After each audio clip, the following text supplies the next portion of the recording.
Hello, welcome to Senior Moments. My name is Dolly Simonovich. There are many places to volunteer around San Bruno. For example, I volunteer here at San Bruno Cable doing this show.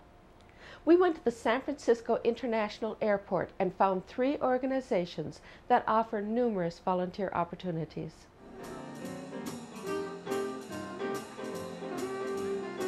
My name is Susan Shapira, and I work for the USO, which stands for United Service Organization. And we are here in the San Francisco International Airport in Terminal 1. Our mission is to serve our traveling military guests. We get a lot of people that get stuck here in the airport for all kinds of interesting reasons.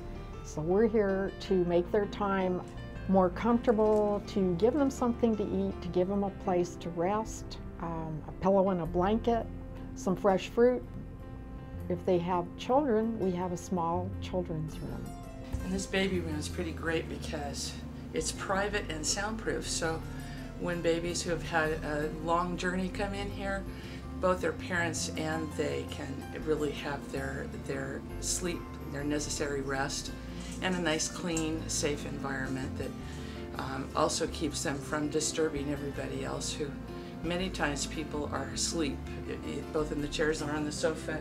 And it's nice for both the baby and the baby's family, and it's nice for the soldiers who are trying to rest in the other room. So it works out very nicely for everybody. Our volunteers are high school seniors, or around 16, 17, up to in their 90s.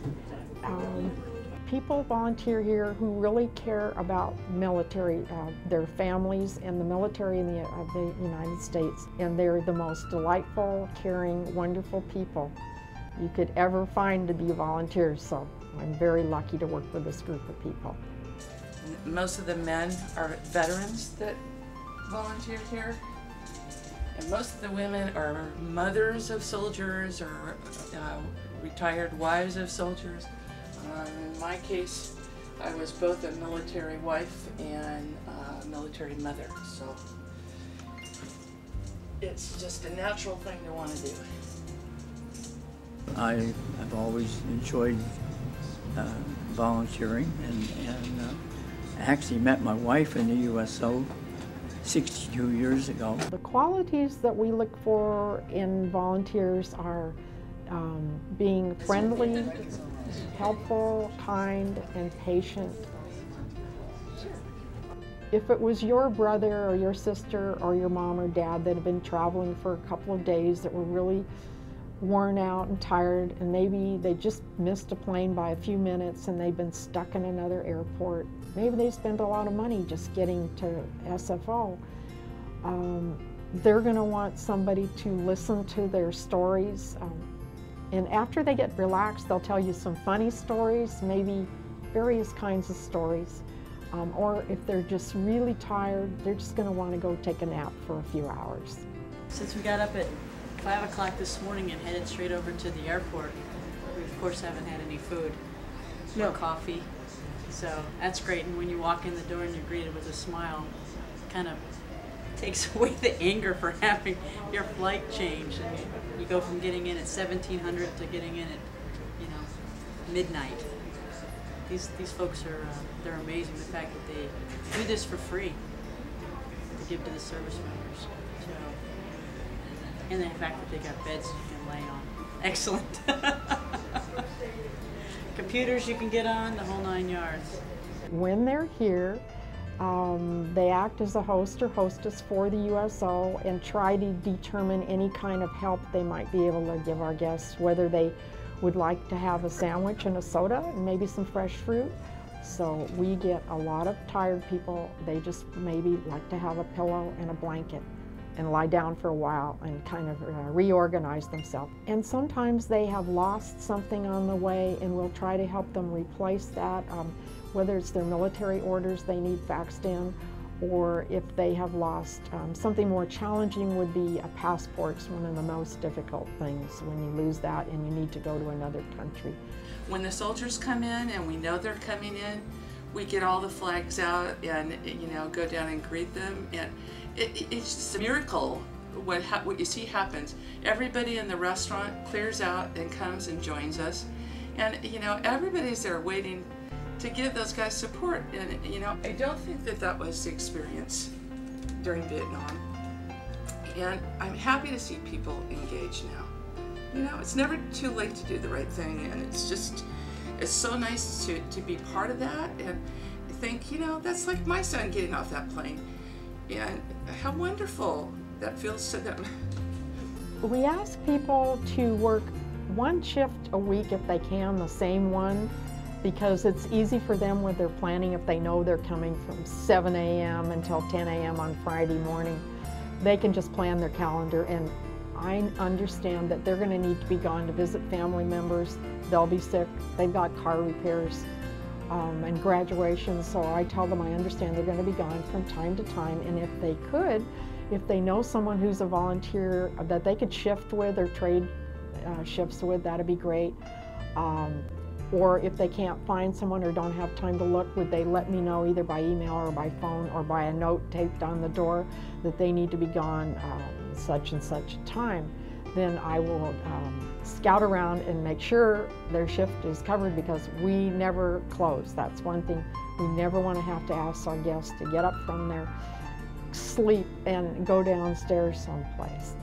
And then if they're working 40 or 50 hours a week, they won't be able to make that kind of commitment, but they might be able to come in twice a month on either a Saturday or a Sunday, or a Sunday evening on a fairly regular basis, where they be here twice a month. So it's either twice a month for those working full-time, or I do ask the others if they would come once a week.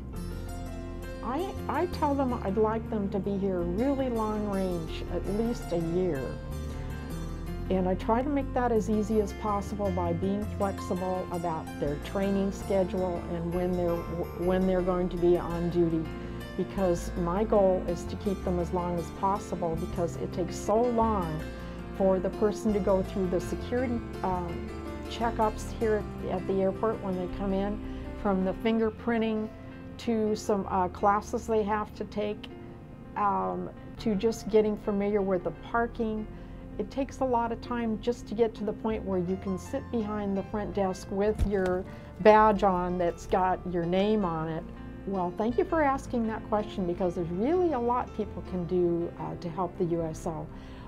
They can be an individual volunteer and bring in supplies such as the dried soups and the chips, forks, plates, spoons, water cups, paperback books that people would like to take with them when they're traveling. So there are a lot of food items, and we go through a lot of sodas, all different kinds of sodas, and some children's drinks. And we also take small, new children's toys that they would be able to take on the plane. And there's some dried things that are easy to bring over that are light to carry. You could put in a grocery sack, and that would be like the little packs of raisins, little packs of peanuts. There's also toothbrushes. We go through a fair amount of toothbrushes and toothpaste, those kind of personal things, hand lotion. We have quite a bit of that sanitizer solution around here. We can use just about anything you'd use when you're traveling with, that you're packing in your suitcase. Has to be able to go through security and needs to be small. 2 days a week I pick up pastries at Copenhagen Bakery in Burlingame, and they've been donating to us for over 15 years, and it amounts to about $10,000 a year that they give us in pastries. So it keeps the people that come in here having something to eat. We do have various people that help with special things around here. One of the most helpful is Carolyn Livengood. She works with the local newspaper, the San Mateo Times, and she coordinates donations from time to time with emails, such as with the Lions Club. She'll put out a call that we need sodas, or that we need coffee or tea or soups, that kind of thing. And then they will, the individual clubs, there are about 40 Lions clubs in the Bay Area. They will bring the supplies in. They'll come to the airport and bring them in themselves. I also want to tell you about how we raise funds to keep this USO going, because we have between about 1,700 to 2,500 guests each month.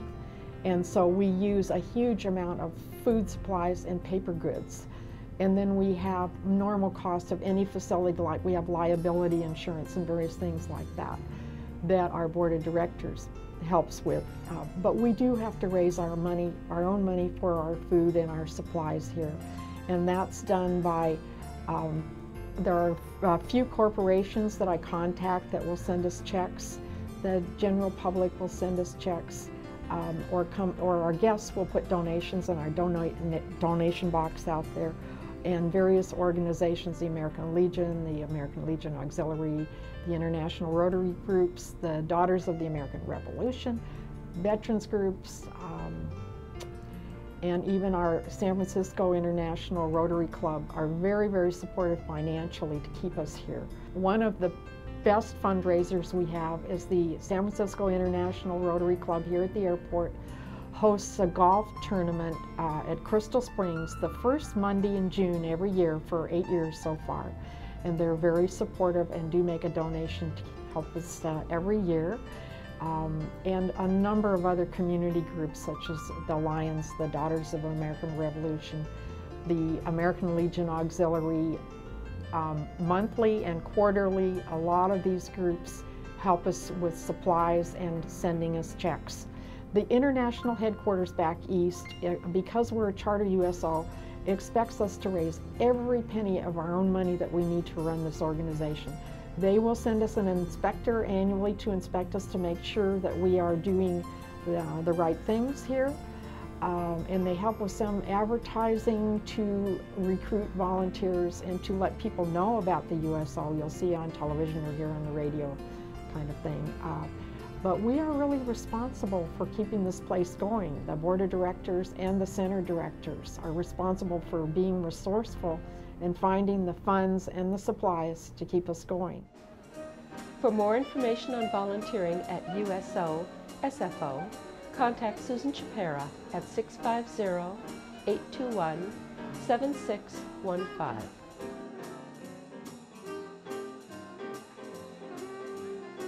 The Aviation Museum and Library is managed by the San Francisco Airport Museums, a division of the Airport Commission. The facility is formally named the San Francisco Airport Commission Aviation Library and Louis A. Turpin Aviation Museum. The design is based on the aviation terminal in 1937, which is the passenger waiting room of the old administration building. The picture behind me is a picture of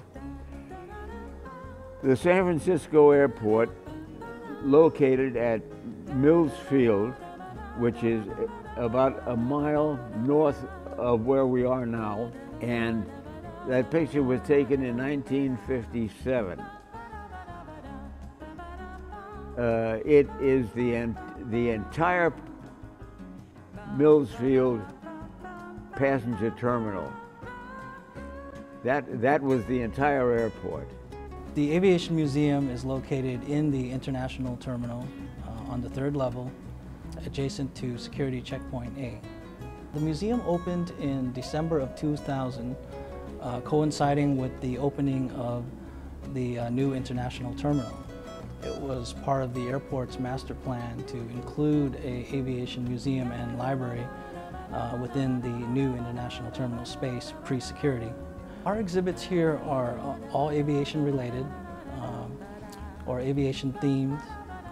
Unlike the exhibits that we do out in the terminals for the last 30 years, in the museum it's specifically aviation. We offer exhibition programming, and also we have a library that features over 7,000 aviation-related books. Everything from biographies, reference, nonfiction, fiction, even oral histories. Unlike a traditional library, books can be checked out for on-site research. We're non-lending and non-circulating, so books can be checked out, but you have to read them here. Anyone is welcome to the collection. It's a public collection. We have a nice reading room downstairs that one can sit in there and read in between flights or come out to do a research project.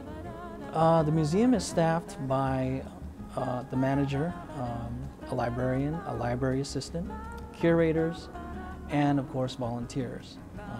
The San Francisco Airport Museums employs a staff of about 30, but in the museum itself, there's only a handful of us that are here on a daily basis. The rest are off-site at another location. Yeah. Currently, we have a staff of about 63 registered volunteers. The volunteers are a critical part of the success of this facility, and they're the first contact for the public, and they play a key role in creating a positive experience for the public. A typical volunteer day would involve staffing the information desk and orienting visitors to the museum exhibition programs and library services available to them, answering general questions, keeping an eye on public safety, and assisting the manager with any particular duties that he may have that day. Also, if they're working with the collection, they may be working with the librarian on the collection management task. People like to volunteer here because I think a lot of them are well-traveled or love traveling, and they're very fond of the airport environment. Many have had careers with airlines, and this is their way of staying connected. Most of our volunteers are seniors, and they remember aviation in the 30s, 40s, and 50s, and how romantic and exciting that was. And this is their way of staying in touch with that. You don't need any qualifications. No prior volunteer experience is necessary, which is a good thing. But we do require a one-year commitment. And the reason for that is the resources involved and the time involved in obtaining an airport identification badge, which all volunteers must have, make this necessary. Volunteer hours vary and their schedules vary. I value their time and their service, so I try to be as flexible as possible when it comes to their hours. Some volunteers work once a week, some work every other week, some work once a month, and some also stay on call. The important thing is that they stay current, and so I asked if they work once a month. Well, at one time, there's usually 2 volunteers per shift, so that's 2 shifts per day, 2 in the morning and 2 in the afternoon. And sometimes we have a 3rd volunteer on duty, either working with the collection or monitoring the reading room. Well, being in an international airport, language is always a plus.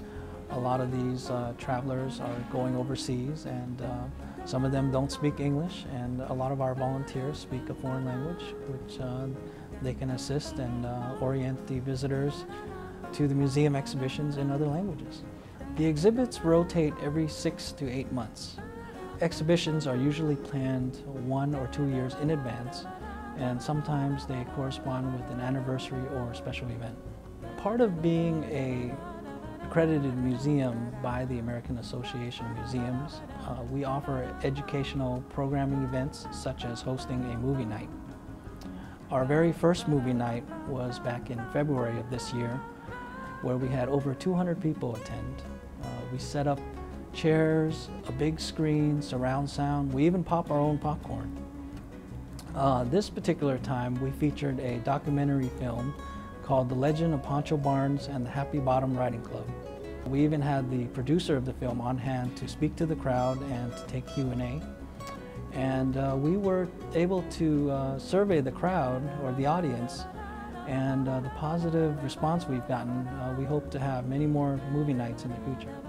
Well, being at an airport and being in this museum, everyone that walks through that door is going somewhere, whether it's on a vacation or going back to their office. Everybody is going somewhere, so you meet a lot of interesting people with a lot of fascinating stories to share, and it almost makes you feel like you want to just leave work and get on a plane and go somewhere. For more information on volunteering at the San Francisco Airport Museum and Library, Contact Gabe Fung at 650-821-9911.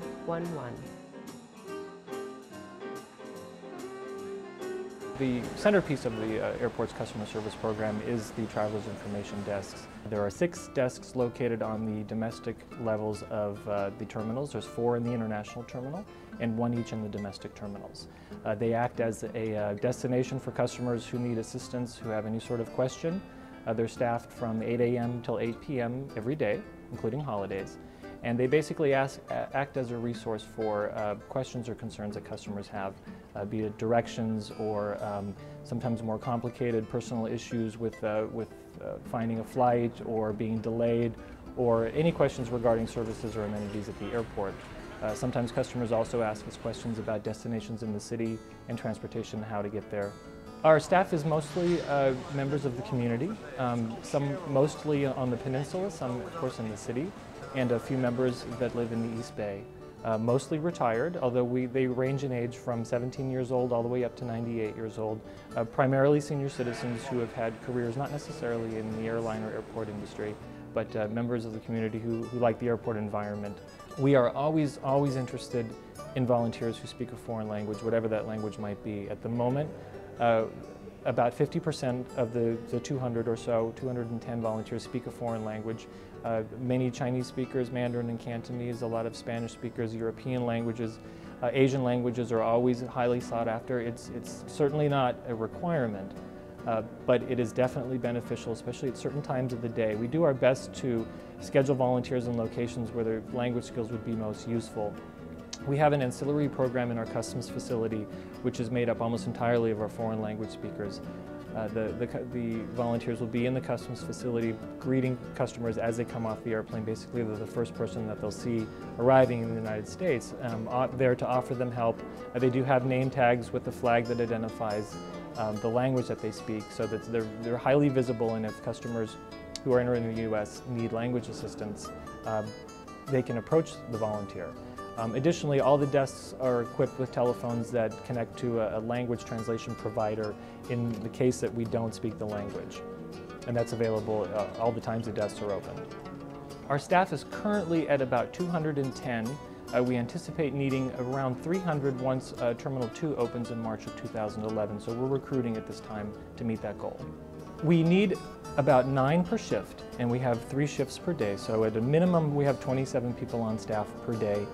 Ideally we have 12 per shift, so we would need 36 per day. The only requirement is a great attitude and a willingness to help customers. There's no requirement that anybody has experience in the industry or has ever worked at an airport or done anything at an airport other than travel. Just a willingness to be present, to show up once a week, to staff a desk for 4 hours, and to be helpful and courteous and interested in helping people. Primarily, customers are asking how to get to a certain location from wherever the desk is located. That is by far the #1 question. After that, there are a lot of questions about specific flight information, arrival time, departure time. Code sharing, which is prevalent in the airline industry, can cause a little bit of confusion for customers. Maybe they're ticketed for one airline, but the actual operating airline is another carrier, and sometimes can be in another terminal. So we make sure that we provided the volunteers with that information on how to decode these flight numbers and make sure customers get to the right terminal, and the best way to get there, maybe utilizing AirTrain or walking if it's shorter and more convenient. That accounts for most of the questions. There are a lot of other questions about where should I go in the city? Do I have enough time to get to the city to see the Golden Gate Bridge or Coit Tower? How do I best get there? Do you have a recommendation on a hotel or a taxi company or a bus company? But I think ground transportation, city tours, and flight information, and then just general directions is the bulk of it. There are a million combinations of questions that people could get, and our volunteers, they see all of it over the course of the day. The bulk of the work is answering questions and giving directions, but there are a number of other things that volunteers can do. Some volunteers like to mix up a little bit of what they do, get away from a desk to work in the office to help us with statistics, counting the number of questions asked and the types of questions, and helping us report that data. We also have a secret shopping program here where volunteers visit all of the concessions, all the restaurants and food and beverage, and basically score the best customer service. This past month we conducted 550 evaluations of store personnel looking for 3 people to recognize, and we very recently had an award ceremony where we recognized the best service. And that's a separate program. Again, it's completely voluntary, but it does help the volunteers get to know the airport a little bit better, but also become involved with improving the service, not just at the desks, but basically airport-wide. I think our volunteers get a sense of purpose. I think it develops their social life. They feel appreciated. They feel useful here. They feel part of what's an exciting place, the airport. It's always growing. It's always changing, and I think they feel more connected with what's going on, and I think they feel very connected to the airport.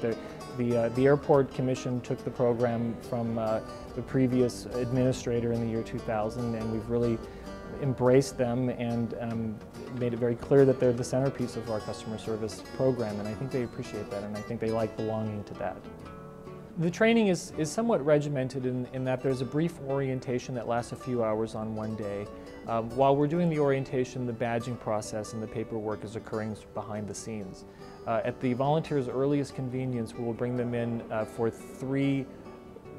2 or 3 hour sessions, but basically is a tour of the entire airport. It's a large facility, so we like to break that up over a couple of weeks to give them a very in-depth tour of the highlights of the terminal, the facilities, the amenities, services that they'll be asked about the most, so that they have a really good familiarization. We have to do this in all the terminals so that they understand where certain places are located relative to each other. That occurs over about a 3-week period, and then they're immediately assigned to a desk with a current volunteer, somebody who's volunteered to basically provide some oversight and some on-the-job training. I think most of the knowledge that they accrue occurs on the job, basically shadowing another volunteer.